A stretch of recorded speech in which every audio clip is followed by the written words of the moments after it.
Más de 13.000 policías en calle. Seguimos avanzando hacia una ciudad más segura. Buenos Aires Ciudad. Vamos, Buenos Aires. Buenos días. La última semana hemos tenido nuevas expresiones de falta de confianza en los mercados. Específicamente sobre nuestra capacidad de lograr financiamiento para 2019. He anunciado un blindaje internacional que nos saca del riesgo y crea una plataforma extraordinaria para el crecimiento. Hemos acordado con el Fondo Monetario Internacional adelantar todos los fondos necesarios para garantizar el cumplimiento del programa financiero del año próximo. Llega después de un año difícil para ustedes, que están soportando una crisis prolongada que lleva casi 4 años castigándonos. Sé que estas situaciones tormentosas generan angustia y preocupación en muchos de ustedes. Esto es lo que estábamos haciendo mientras algunos decían que no hacíamos nada. Esta decisión apunta a eliminar cualquier incertidumbre que se hubiera generado ante el empeoramiento del contexto internacional. El blindaje es una operación económica, política y financiera inédita que genera un fondo de garantía tan grande para el país que despeja cualquier amenaza o duda sobre el futuro de la Argentina.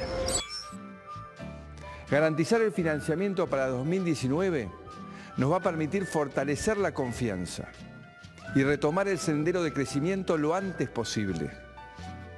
De nuestra parte, acompañaremos este apoyo con los esfuerzos fiscales necesarios, trabajo en el que venimos avanzando muy bien. Muchas gracias. ¿Cómo nos mintieron, no, en todo este tiempo?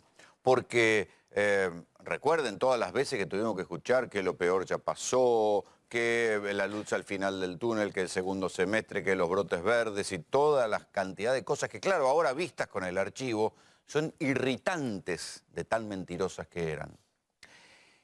Y si el gobierno quiere hacer algo, porque se ofenden cuando uno pone esto, el paralelo entre Macri y de la Rúa, no hay que escarbar mucho, ni hay que retorcerlo mucho. Entonces, si ellos quieren no ser comparados con de la Rúa, tienen que dejar de hacer lo mismo.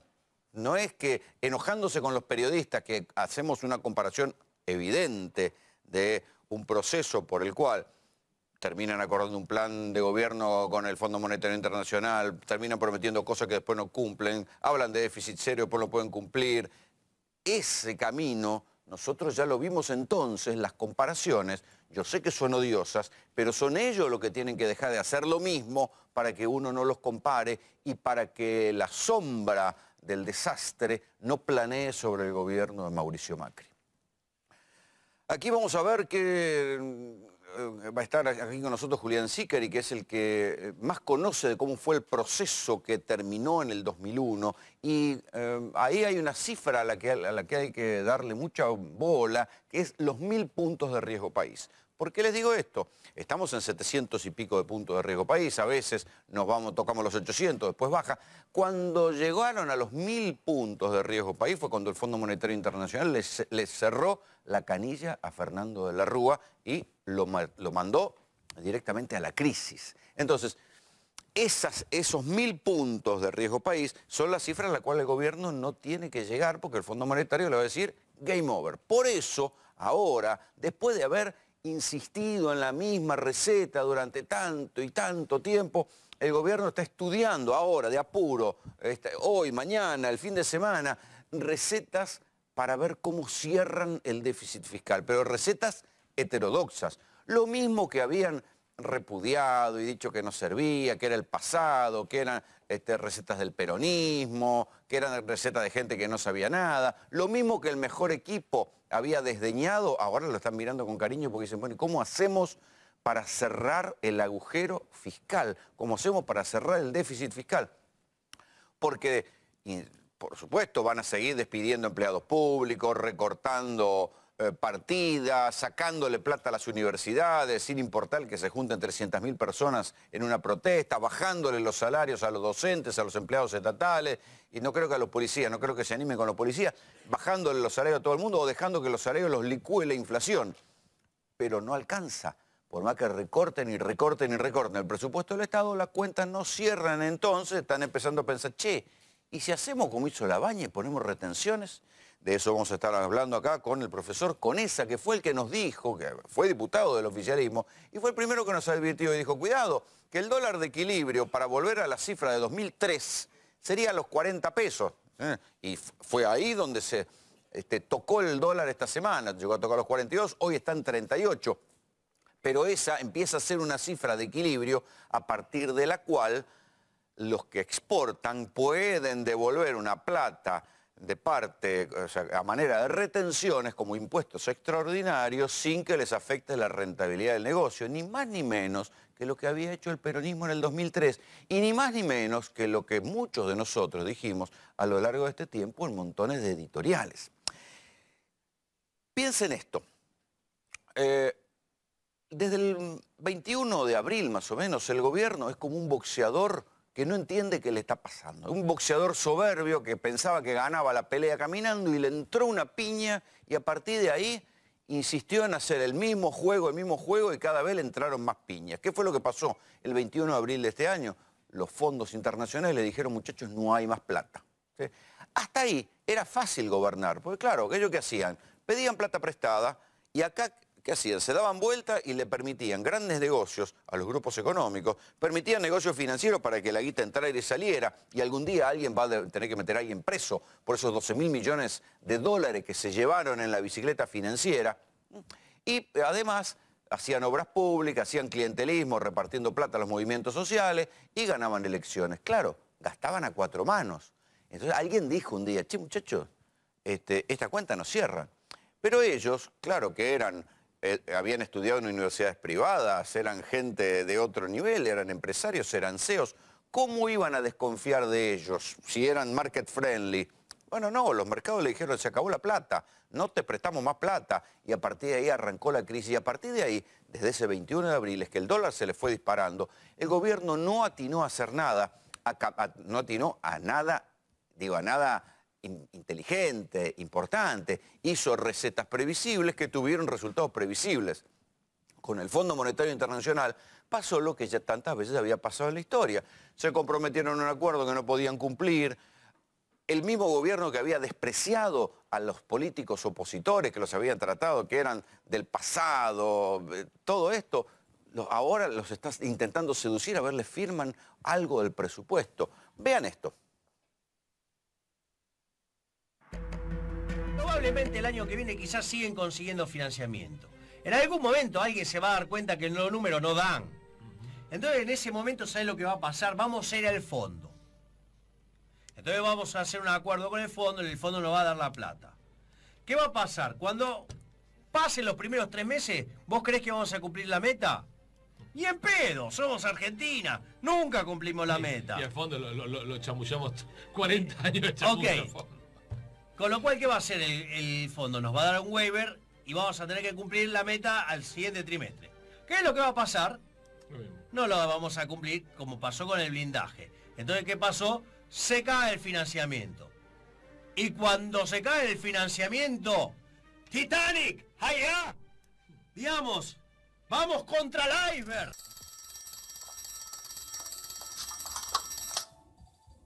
Sí, ¿qué es lo que ves? ¡Iceberg a la vista! ¡Se va a estrellar!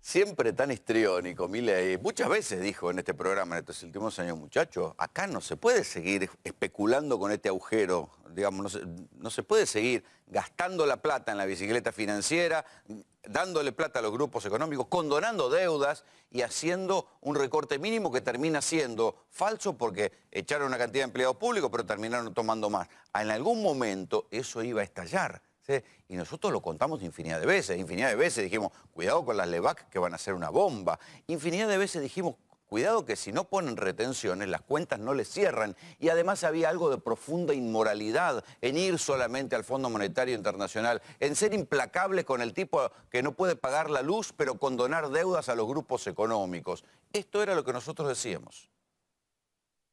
Cuando el campo dijo, cuando el ministro Duhovne dijo, está la posibilidad está sobre la mesa la posibilidad de poner retenciones al campo, está entre las alternativas. Creo que 12 horas duraron. 12 horas duró. Duhovne lo dijo a la mañana. La mesa de enlace, que están todos peleados entre sí porque tienen diferentes intereses entre sí, los ruralistas, para lo único que se unen es para no garpar impuestos. Entonces se juntaron todos juntos, le mandaron una carta a Macri pidiéndole una audiencia. Salió el ministro Echeverre, que es ministro de la Sociedad Rural, metido en el gobierno, y dijo las retenciones son un impuesto absurdo. Y no es que les iban a aumentar los impuestos, les iban a frenar la manera en la cual le están bajando las retenciones. No aguantaron, creo que ni 12 horas, que salió Marcos Peña a decir que no iban a tocar las retenciones. Ahora bien, para no tocar los impuestos que les cobran a los grandes ganadores del modelo argentino, que además, después de la devaluación, ganaron mucho más, que son los muchachos del campo. Eso sí, alguien se tiene que cagar de frío en el conurbano. ¿Qué les parece? Porque esta es la injusticia. El ajuste solo cae sobre la gente común. ¿Cómo cae sobre la gente común? Bueno, con la suba de precios que está pulverizando los salarios. Piensen que se está hablando para fin de año de una pobreza que va a llegar al 40%. Ni les cuento la cantidad de empleos que se van a pulverizar, de gente que no va a poder laburar ni siquiera en changas. De esto vamos a hablar con Daniel Arroyo más adelante en la noche. Piensen que se está hablando también de una inflación que va a rondar el 40%. Eso es pulverizar el salario. Entonces, eso es el ajuste.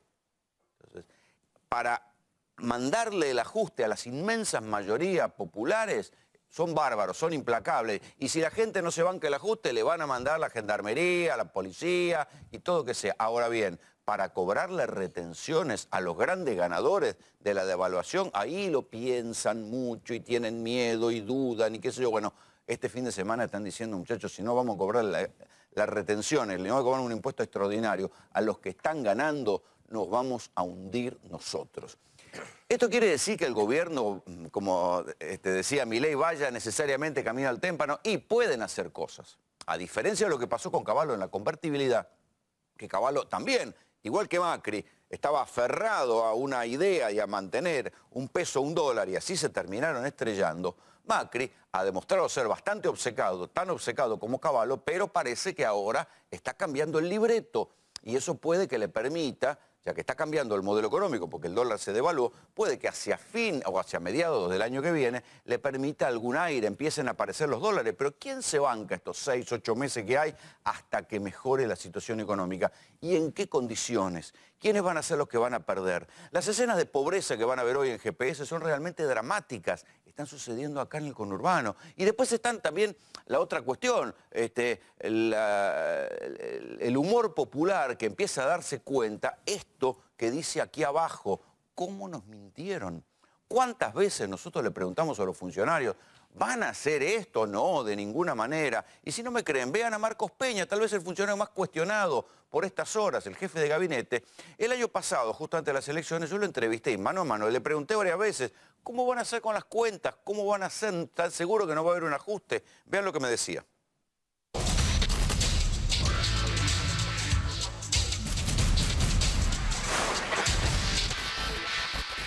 ¿Hay ajuste después de las elecciones? ¿Están aguantando y después, bueno... No, es que justamente ¿Viene un ajuste porque no cierran las cuentas? No hay ajuste después de las elecciones porque lo que hay es un plan predecible que va rumbo al crecimiento y hoy ya estamos creciendo. Entonces el año que viene va a ser un año de más crecimiento, de más generación de empleo, de más recuperación del salario real, de menos inflación, de más créditos, de más obra pública. Va a ser de más, no de menos. Entonces, hay una mezcla de deseo de algunos dirigentes que piden y quieren que fracasemos, que fracase la Argentina, no este gobierno. Pero la realidad es que hay una confianza muy grande del mundo y de la Argentina y de los argentinos en un camino de crecimiento. Tenemos una oportunidad única en la historia. Estamos pasando uno de los momentos difíciles todavía. Estos 2 años sabíamos que eran los años más complejos, porque había que sincerar mucha mentira. Y eso es difícil. Ahora, la pregunta del millón... entiendo para el que está mirando del otro lado, es este esfuerzo que pongo y que estoy poniendo con mi familia en estos meses, en estos años y estas décadas acumuladas, ¿me va a traer un mejor resultado o no? Y nosotros decimos que sí, estamos absolutamente convencidos que sí. Bueno, esto es lo que decía el jefe de gabinete. Y ahora se entiende, a la luz de lo que pasó después, que el mejor equipo de los últimos 50 años o nos mentían o no sabían lo que estaban haciendo. Ahora le van a echar la culpa al kirchnerismo, que se robaron un PBI, al peronismo, van a decir que el peronismo federal, los Frente Renovador son golpistas, van a decir de todo, pero ¿saben qué? La calecita la chocaron solos, porque son ellos los que decidieron tocar las variables económicas de la manera que las tocaron, pensando que si se apalancaban en la plata que venía de afuera, iban a poder lograr una lluvia de dólares. No, la plata que vino de afuera fue para la bicicleta, entró por una ventana y salió por la otra. Y esa guita la vamos a tener que pagar nosotros. Entonces, nos empobrecieron, pulverizaron empleos y además nos endeudaron. Y todo esto lo hicieron diciendo que estaban haciendo, poco menos faltó decir una revolución productiva, pero que estaban haciendo un milagro y una refundación de la patria. Era todo mentira, muchachos. Ahora se ve la realidad de que no calibraron qué era lo que estaban haciendo y fueron por lo menos irresponsables a la hora de manejar la guita de todos nosotros. ¿Cómo estamos hoy? Bueno, les puedo dar cifras de que ustedes deben estar viendo en las calles. Los problemas que hay en los supermercados, los problemas de abastecimiento, dudas que empieza a haber, cuánto van a remarcar las listas de productos de primera necesidad que van a venir con remarcaciones del 25%. En la situación que están pasando las pymes, que están siendo embargadas por la AFIP, tanto que el peronismo federal está pidiéndole que como parte de alguna negociación, si llega a haber alguna negociación en el presupuesto, se dejen de joder con embargarle, la AFIP se deje de joder con embargarle la cuenta bancaria a cualquiera. Piensen que en Chubut se está diciendo que hay, en Chubut solamente, que es una de las provincias que mayor crisis tiene y donde hoy hubo saqueos, hay un video, un saqueo, por lo menos esto que quedó registrado en un video y hay detenidos y todo. En Chubut hay 1.800 pymes con la cuenta embargada por la AFIP. Aquí tienen, este es un video de lo que pasó hoy en Chubut. Finalmente hubo 9, esto es Mendoza. También hubo saqueos en un par de lugares en Mendoza. En el caso de Chubut hubo detenidos, hablamos con un intendente, en Comodoro Rivadavia fue, hablamos con un intendente que nos dijeron que estaban reforzando las guardias en los supermercados, pero esto fue hoy en Mendoza. Entonces, después habrá que ver, son grupos organizados, son cadenas de WhatsApp, son tipos que no necesitan la comida, son episodios aislados, ojalá sean episodios aislados, porque ¿saben qué? Alguien va a terminar muerto. Esto es lo de Chubut de hoy. ¿Escuchaste? ¿Sí? Entonces, insisto, Chubut es una provincia en crisis, al borde del default. Es necesario que las pymes, que son las que dan laburo, tengan las cuentas bloqueadas porque la AFIP, que está desesperada por recaudar plata, con cualquier excusa te bloquea la cuenta y no te da un plan de pago para pagar. Es necesario. Hoy un diputado me decía que había sacado la cuenta y me contaba que hay 68.000 millones de pesos embargados por la AFIP a diferentes empresas. La mayoría de ellas, ¿quiénes son? Las pequeñas empresas que la están pasando mal porque les aumentaron la tarifa, porque les aumentaron los costos laborales, porque les aumentó todo. Y entonces la están pasando mal. Y en lugar de darles planes de pago, les embargan la cuenta de banco. ¿Sí? Eso es lo que está pasando. Esto es lo que ustedes veían, es lo que empieza, es el infierno más temido. Lo que más teme el gobierno. O sea, que empiecen a cundir saqueos. ¿Sí? Y es lo que nadie quiere. Pero insisto, si el gobierno no quiere que se lo compare con De la Rúa y con el final de la Rúa, lo primero que tienen que hacer es dejar de hacer lo mismo. Es dejar de ir y comprometerse con el Fondo Monetario Internacional a que le van a entregar todo, que van a echar a todo el mundo, que van a trasladar el ajuste a la gente, que van a aumentar la pobreza. Lo primero que tienen que hacer, si no quieren terminar como De la Rúa, es dejar de hacer lo mismo. Bienvenidos, esto es GPS.